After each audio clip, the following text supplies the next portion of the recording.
Hello guys, કેમ છો? બધા મજામાં જ હશો અને બધાને મારા જય શ્રી કૃષ્ણ। આજે મારા મમ્મી કંઈક બનાવી રહ્યા છે, તો ચલો આપણે પૂછીએ કે શું કરી રહ્યા છે।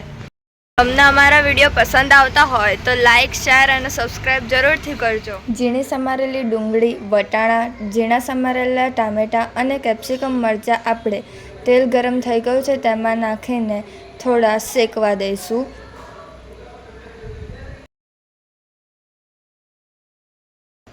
શેકાઈ ગયા બાદ તેમાં મરચું, ધાણા જીરું, હળદર અને સ્વાદ પ્રમાણે મીઠું નાખી દઈશું અને ફરીથી તેને મિક્સ કરી લઈશું। પંજાબી બનાવવા માટેનો અમે મસાલો તૈયાર કરીને રાખેલો છે, તેની પેસ્ટ આપણે તેમાં ઉમેરી દઈશું અને થોડુંક એવું પાણી ઉમેરીને તેને ફરી આપણે મિક્સ કરી લઈશું।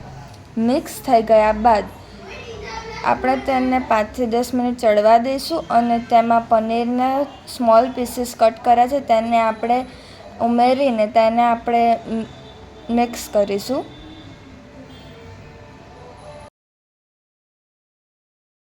પછી એમાં થોડાક એવા ધાણા ઉમેરીને મિક્સ કરી લઈશું અને તેને 5 થી 10 મિનિટ ચડવા દઈશું। ચડી ગયા બાદ તેને એક બાઉલમાં કાઢી લઈશું અને ઉપરથી ધાણા નાખીને પનીર છીણી દઈશું।